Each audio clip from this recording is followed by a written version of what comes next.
اعوذ باللہ من الشیطان الرجیم بسم اللہ الرحمن الرحیم۔ مشترکہ کوشش سے کیا مراد ہے؟ اپنے اپنے گھروں میں بیٹھ کر کوشش نہیں ہوتی، بلکہ پھر اس کے لیے سیسا پلائی ہوئی دیوار بن جاتی ہیں۔ صف کے آغاز میں رب العزت نے مسلمانوں کی تعریف کی ہے۔ اللہ تعالیٰ کو تو وہ لوگ پسند ہیں جو اس کی راہ میں اس طرح صف بستہ ہو کر لگتے ہیں گویا وہ ایک سیسا پلائی ہوئی دیوار ہیں۔ آج کا دور کیسا ہے؟ میڈیا وار ہے۔ ایمان کے دشمن ڈاکو پہنچے ہوئے ہیں، ساروں نے ہتھیار پھینکے ہیں۔ اپنے گھر میں ہر ایک نہتا ہے، ہر کسی کے گھر میں نقب لگی ہوئی ہے، اور ایمان کے دشمنوں کو کتنی کھلی چھوٹ ہے۔ ہر کوئی میڈیا کے اس زہر کو خرید کر خود لاتا ہے اور اس کے لیے وقت نکالتا ہے، خود اس کے لیے دوسروں کو کال کرتا ہے۔ آپ بھی دیکھو، ایسے کمٹمنٹ ہے کہ جو چیز خود دیکھی ہے وہ سب تک ضرور پہنچ جائے، لہٰذا خود سے ہی لوگوں کو ایڈریس کو سلیکٹ کر کے سب کے نام ای میل کے ذریعے یا کلک کر دیا جاتا ہے، ٹیگ کر دیا جاتا ہے۔ اس کے مقابلے میں دیکھیں، کیا اللہ والوں نے کبھی کسی کو اللہ کی طرف ایسے بلایا؟ کسی کے کہے بغیر ہی اللہ تعالیٰ کے پیغاموں کو اس طرح پہنچانے کے لیے تیار ہو جائیں۔ یہ میڈیا کا دور ہے، اور میڈیا وار کا مقابلہ کرنا اتنا آسان نہیں۔ سب لوگ اپنے اپنے گھروں میں رہیں اور میڈیا کا شکار رہیں، اور پھر بھی کہیں تبدیلی نہیں آتی۔ علامہ اقبال نے کہا، گلا تو گھونٹ دیا اہل مدرسہ نے تیرا، کہاں سے آئے گی صدا لا الہ الا اللہ۔ اب صرف مدرسے کی ہی بات نہیں، بلکہ والدین نے ہی گلا گھونٹ دیا، گھر والوں نے خود ہی گھونٹ دیا۔ گھر کے اندر وہ سب کچھ موجود ہے جس کے لیے کل شرفاء اپنے قدم گھر سے باہر نکالتے ہوئے کئی بار سوچتے تھے، جس کے لیے ایک انسان کو مشکل پیش آتی تھی کہ کیسے اس حد کو پار کر کے ریڈ لائٹ ایریا میں چلے جائیں۔ لیکن آج گھر گھر کے اندر ریڈ لائٹ ایریا دیکھ سکتے ہیں، اور سامنے دیکھنے والے کون ہیں؟ ایمان لانے والے۔ یہ ایمان ہے، یہ اللہ تعالیٰ کی ذات کے ساتھ محبت ہے، لیکن کیسے بہہ جاتی ہے، کیسے سارے انسان اس راہ میں بہہ رہے ہیں، اور پھر ہم کہتے ہیں ہم سب اپنے اپنے گھروں میں سکون سے رہیں اور یہ کام ہو جائے۔ ممکن ہی نہیں۔ اس کے لیے تو مشترکہ جدوجہد کی ضرورت ہے، جس کے لیے میں آپ کو وہی کال دینا چاہتی ہوں جو حضرت عیسیٰ علیہ السلام نے دی، جو سارے پیغمبروں نے دی۔ من انصاری اللہ، کون ہے جو اللہ تعالیٰ کے راستے میں میرا مددگار بنے؟ آئے ہم مل کر اس سیلاب کو روکنے کی کوشش کریں۔ اگر ایک طرف سے بے حیائی کا سیلاب ہے تو کیوں نہ ہم اسلامی تعلیمات کو بھی فلڈ کی طرح اس اسلامی سوسائٹی میں پھیلا دیں؟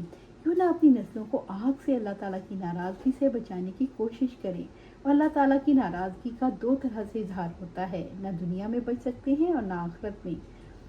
اس وقت بنی اسرائیل کا ایک گروہ ایمان لایا اور دوسرے گروہ نے انکار کیا۔ اللہ تعالیٰ نے بنی اسرائیل کی مثال دی کہ ان میں سے ایک گروہ ایمان لایا اور دوسرے نے انکار کر دیا، یعنی ایک نے مان لیا اور مددگار بن گیا، اور دوسرے نے کہا مجھ سے نہیں ہوتا، یہ سب کچھ میں نہیں جانتا، یہ سب کیا ہے۔ دیکھیے گا گروپ بی میں کون کون لوگ ہیں۔ یہ ناکامی کو سہارا دینے والا گروہ ہے۔ اور ناکام کون ہے؟ جو اللہ تعالیٰ کی نظر میں ناکام ہے، جو دین کی راہ میں رکاوٹیں پیدا کرتے ہیں اور دوسروں کو بھی اکساتے ہیں۔ اس طریقے پر قائم رہو، لیکن ایک چیز کو دیکھنے کی ضرورت ہے، اگر اللہ تعالیٰ کے راستے میں تجارت کی تو نتیجہ کامیابی کی صورت میں نکلے گا، اور اگر اللہ تعالیٰ کی مددگار نہ بنے تو ناکامی اور ناکامی کی سزا کیا ہے؟ جہنم۔ فیصلہ ہم نے خود کرنا ہے۔ اللہ تعالیٰ فرماتے ہیں، دیکھو میری چوائس کیا ہے۔ اگر ایمان لانے والوں کو دیکھنا چاہو ہم نے ان کے ساتھ کیا معاملہ کیا، پھر ہم نے ایمان لانے والوں کو ان کے دشمنوں کے مقابلے میں تائید کی اور وہی غالب ہو کر رہے۔ جب وہ دشمنوں کے خلاف سیسا پلائی ہوئی دیوار بن گئے، جب مل کر جتھے کی صورت اختیار کی، جب مل کر کاوشیں کی، تو پھر اللہ تعالیٰ کی تائید آ گئی اور وہی غالب ہو کر رہے۔ یہ غلبے کا طریقہ کار جو قرآن ہمیں خود بتاتا ہے۔ فیصلہ ہم نے خود کرنا ہے، ہم نے کون سا راستہ اختیار کرنا ہے، کس گروپ کا ساتھ دینا ہے۔ کیا وہ گروہ جس کا ساتھ دے کر جنت میں جا سکتے ہیں، یا پھر اس راستے پر جمے رہنا ہے جس کا نتیجہ کبھی جنت کی صورت میں نکلنے والا نہیں۔ دنیا میں انسان خوشیوں کی تلاش میں رہتا ہے، کوئی غم مول نہیں لینا چاہتا، لیکن دین کے راستے میں وہ انسان کے آگے چل ہی نہیں سکتا جس کے دل کو غم لاحق نہ ہو جائے۔ ہم اللہ کے راستے، اللہ کے رسول صلی اللہ علیہ وسلم کی زندگی میں کیا دیکھتے ہیں؟ آپ صلی اللہ علیہ وسلم کو عظیم تر انسان بنا دینے والی کون سی چیز ہے؟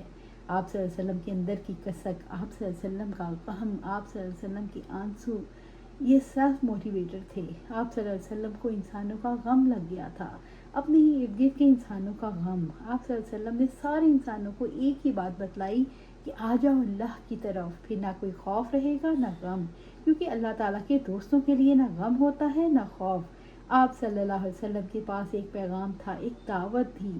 آپ صلی اللہ علیہ وسلم نے یہ دعوت، یہ پیغام کیوں دیا؟ اسے آپ صلی اللہ علیہ وسلم نے اپنی زندگی بنایا. جیسے زندگی عزیز ہوتی ہے، اسی طرح اللہ کے دین کی دعوت، اللہ کا پیغام آپ صلی اللہ علیہ وسلم کی زندگی تھی. موازنہ کر کے دیکھیں، کیا یہ دعوت، یہ پیغام ہماری زندگی کی ناگزیر ضرورت بن گیا ہے؟ اللہ سبحانہ تعالیٰ سے دعا ہے ہمیں قرآن و سنت پر عمل کرنے کی توفیق دے، اس پر جما دے، اور جنت الفردوس کے اعلیٰ مقام پر ہمیں اپنے پاس گھر عطا فرمائے. آمین یا رب العالمین.